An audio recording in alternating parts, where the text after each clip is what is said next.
কেন কেন বলতে হবে? যারা যারা ইসলামী ইতিহাসকে পড়েছেন তারা তারাই জানেন 132 হিজরিতে বাগদাদের রাজধানীতে সর্বপ্রথম খলিফা হিসেবে প্রতিষ্ঠিত হলেন আবুল আব্বাস আস-সাফা। ঠিক না? 132 হিজরিতে বাগদাদের রাজধানীতে সর্বপ্রথম খলিফা হিসেবে প্রতিষ্ঠিত হলেন আবুল আব্বাস আস-সাফা। এবং কতল হলো উমাইয়া বংশের রাজাদের, কতল হলো আব্বাসী বংশের রাজাদের অভ্যুত্থান ঘটিয়ে তারা খেলাফতে আসলো। আসার পরে 7 দিনের ভিতরে 36,000 মুসলমানকে কচু কাটা করে কাটলো। কথাগুলো খেয়াল করেন, 7 দিনের ভিতরে 36,000 মুসলমানকে কচু কাটা করে কাটলো। আর কাটার পরে যে লোকগুলিকে বাহিরে মেরে ফেলা হলো তার ঘোড়াকে আর খচ্চরকে বাগদাদের সবচেয়ে যেটা বড় জামে মসজিদ, ওই জামে মসজিদের ভিতরে নিয়ে এসে ভরে দেওয়া হলো। ভরে দেওয়ার পরে মনে হচ্ছে এটা গহিল ঘর। এত কিছু করে দেওয়ার পরে সব লোক যখন তাকে রাজা বলে স্বীকৃতি দিয়ে দিয়েছে, তখন তার মনটা তো ফুলে গেছে যে বাহ, আমি তো এখন রাজা, কেউ আমার উল্টা করতে পারে না, আমার বিরোধিতা করতে পারে না। তখন একটা উঁচু টিলার উপরে দাঁড়িয়ে বলছে, হাল হুনাকা আহাদুন মান ইউআরিজুনি, আরে কেউ নাকি আছো, কোনো মায়ের লাল যদি থাকো তাহলে আমার মুখের সামনে এসে বলো 36,000 মুসলমানকে আমি মেরে দিয়েছি, তারপরে আমি সেই লোকগুলির ঘোড়াকে আর খচ্চরকে বাগদাদের সবচেয়ে বড় মসজিদে ভরে দিয়েছি।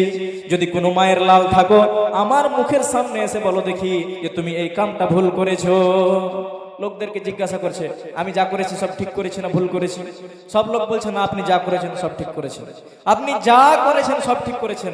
কেউ কি বলতে যাবে যে আপনি বেঠিক করেছেন? বেঠিক বলতে গেলে তো তার প্রাণটা হারাবে। কেউ বলে না যে না আপনি বেঠিক করেছেন, সব বলছে ঠিক করেছেন। কিছু লোক বললো যে একটা লোককে বলে ভয় আছে, কেউটা রাজা বলছে কেউটা, তো বলছে বাগদাদের রাজধানীতে একজন আলেম আছেন, তার নাম হলো ইমাম আউজাঈ। এই ইমাম আউজাঈ কোনো মানুষকে বলে ভয় করে না, তোয়াক্কা করে না। হতে পারে এই লোকটা আপনার সেই সিদ্ধান্তর বিরোধিতা করবে। ডেকে নিয়ে এসো, কত বড় আলেমের বেটা আলেম আছে, ওকে ডেকে নিয়ে এসো এখানে আমার কাছে। ইমাম আউজাঈকে ডেকে আনা হলো। আসার পরে বলছে, ইমাম আপনার নাম ইমাম আউজাঈ, আমি এতগুলো কাম করেছি, 36,000 মুসলমানকে মেরেছি, তার ঘোড়াকে খচ্চরকে মসজিদে ভরেছি। এবার তুমি বলো, তোমার নাম অনেক বড়, তুমি নাকি বড় আলেমে দিন, তোমার নাম ইমাম আউজাঈ, তুমি বলো এগুলো আমি ঠিক করেছি না ভুল করেছি? এখন কি বলবে মাওলানা? যদি বলেন না আপনি ঠিক করেছেন, তা আল্লাহর কাছে ধরা পড়বে, পড়বে না? পড়বে। এবার যদি বলেন না আপনি বেঠিক করেছেন, তাহলে তো গলা কাটা যাবে। এবার কোনটা করাটা যায়?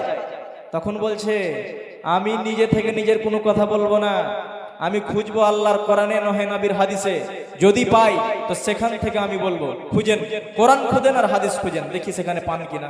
খুঁজতে লাগলেন। 1-2 মিনিট শুধু পাতাকে এদিক ওদিক করার পরে বলছে, জি হ্যাঁ হ্যাঁ পেয়ে গেছি পেয়ে গেছি। কি পেয়েছো? বলছে আল্লাহর নবীর হাদিস বলছি, আপনারাও শুনুন।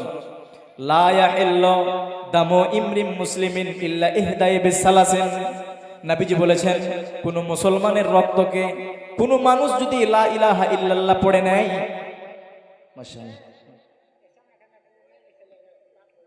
আচ্ছা মাইকম্যান ভাই, প্যান্ডেলওয়ালা ভাই, তুমি প্যান্ডেল দিয়ে একটু এই সাইডটাকে একটু উঁচা করে দাও ভাই, একটু উঁচা করে দাও। হ্যাঁ, তো বলছিলাম, এটা আপনি দিলেন, আচ্ছা বলে দিচ্ছি 1 মিনিট। আচ্ছা ইনশাআল্লাহ, ঠিক ঠিক ঠিক ঠিক। হ্যাঁ, তো আপনি যা পালায়েন না, হ্যাঁ বসেন বসেন, আপনি যাচ্ছেন কোথায়, বসেন না বসেন। হ্যাঁ, তো বলছিলাম যে ইমাম আউজাঈ বলছেন যে হ্যাঁ পেয়ে গেছি। কি বলছেন উনি? লা ইয়াহিল্লু দামু ইমরিম মুসলিমিন ইল্লা ইহদাই বিসালাসিন। কোনো একজন মুসলমানের রক্তকে যদি কোনো 3টা কারণ থাকে তাহলে তাকে মার্ডার করে দেওয়া জায়েজ আছে, তার রক্তকে বহিয়ে দেওয়া জায়েজ আছে। নবীজি আমার বলছেন, কোন মানুষ যদি লা ইলাহা ইল্লাল্লাহ পড়ে নেয়, সে যদি মুসলমান হয়ে যায়, আর মুসলমান হয়ে যেতে গেলে তার জানকে, তার মালকে হারাম করে দেওয়া হয়েছে। নবীজি আবার বলছেন, 3টা কারণ যদি হয় তো কোনো মুসলমানকে তার রক্তকে হত্যা করে দেওয়া যায়, তার রক্তকে বহিয়ে দেওয়া যায়, তখন সে লোকটাকে কতল করে দেওয়া যায়, সে লোকটাকে তখন মার্ডার করে দেওয়া যায়, তখন সেটা গুনার কারণ নাই। 1 নম্বর কারণ হলো কি? আস-সাইয়্যিবুজ জিনা। যদি কোনো বিবাহিত মেয়ে অথবা ছেলে সে যদি জিনা করে নাই, তাহলে নবীজি বলছেন ওই লোকটার কি হবে? ওই লোকটাকে কোমর পর্যন্ত গেড়ে দিতে হবে, আর দেওয়ার পরে তাকে পাথর চালিয়ে তাকে মেরে দিতে হবে। তখন যদি সে লোকটার রক্তকে ঝরিয়ে দাও, তখন যদি সে লোকটাকে মার্ডার করে দাও, তাকে কতল করে দাও, তখন সেটা গুনার কারণ নয়। তারপরে নবীজি আমার বলছেন, যদি কোনো মানুষ হুয়াল্লাযী ইরতাদ্দা আন দীনিহি 10 বছর 20 বছর ইসলামের উপরে কায়েম থাকলো, আর থাকার পরে তার মনের ভিতরে কি যে পরিবর্তন হলো, সে দিন থেকে মুলহিদ হয়ে গেল, সে মুরতাদ হয়ে গেল, নবীজি বলছেন তখন সে লোকটাকে তোমরা কতল করে দাও, তখন তাকে মার্ডার করে দাও, তখন তার রক্তকে তোমরা ঝরিয়ে দাও, তখন সেটা গুনাহর কারণ নাই। আর 2 নম্বর কারণটা হলো কি, যদি আন-নাফসু বিন-নাফসে, যদি কোনো মানুষকে মেরে দেয়, কোনো মানুষ যদি কোনো মানুষকে মার্ডার করে দেয়, কতল করে দেয়, তখন সে লোকটার বদলে তার জানটাকে মেরে দিতে হবে, তখন তার রক্তকে বহিয়ে দেওয়া জায়েজ আছে। এবার আমি আপনাকে বলছি, আপনি 36,000 মুসলমানকে মেরে দিয়েছেন, তার রক্তকে আপনি বহিয়ে দিয়েছেন। যদি এই 3টা কারণের ভিতরে থেকে থাকে তাহলে তো আপনি ভালোই করেছেন, আর যদি এই 3টা কারণের ভিতরে না থেকে থাকে তাহলে ফাহিসাবুহুম আলাইকা ইয়াউমাল কিয়ামাতে, প্রত্যেকটা মানুষের হিসাব দেওয়ার জন্য আপনাকে কিয়ামতের দিন তৈরি থাকতে হবে। লোকেরা বলছে কি ফতোয়া দিলা মৌলভী, তোমারও শেষ, তুমি এবার যাও ভোজ খেতে। এইরকম জাল্লাদের সামনে কেউ বলে এরকম কথা? রাজা তাকাচ্ছে মৌলানার দিকে, আর মৌলানা তাকাচ্ছেন রাজার দিকে। মৌলানা ভাবছে মনে মনে যে আমি আর বাঁচবো কয় মিনিট, আর রাজা মনে মনে বলছে মারবো কিসের জন্য। ই তো নিজের কথা বলেনি, ই তো হাদিস থেকে বলেছে। 1-2 মিনিট দেখা দেখি করতে করতে বলছে, আচ্ছা আপনি যে এত বড়টা সত্য কথা, হক কথা বলে দিতে পারলেন, আপনার মনের ভিতরে সাহসটা এলো কি করে? তিনি বলছেন, আমি যখন বাড়ি থেকে বের হয়েছিলাম তখন একটা দোয়া বলতে বলতে বের হয়েছিলাম, হাসবি আল্লাহু নি'মাল ওয়াকিল নি'মাল মাওলা ওয়া নি'মান নাসির। আল্লাহই আমার জন্য যথেষ্ট, আল্লাহই আমার জন্য শাফি, আল্লাহই আমার জন্য কাফি। অতএব এই দোয়া বলতে বলতে আমি বাড়ি থেকে বের হয়েছিলাম। আপনি যদি আমাকে না মারেন তাহলে আবার এই দোয়া বলতে বলতে আপনার এখান থেকে আমি চলে যাই। বাদশা বলছে, তুমি যখন এত বড়টা সত্য কথা, হক কথা বলতে পেরেছো, তোমাকে এরকম খালি হাতে কিসের জন্য যেতে দেব? তোমাকে খালি হাতে যেতে হবে না। ইমাম আউজাইকে 3 ব্যাগ সোনা এনে দেওয়া হলো। 3 ব্যাগ সোনা দিয়ে বলছে, এবার তুমি চলে যাও। ইমাম আউজাই বলছেন, আমার সোনার প্রয়োজন হয় না, আমার চাঁদির প্রয়োজন হয় না, আমার সোনার দরকার নেই।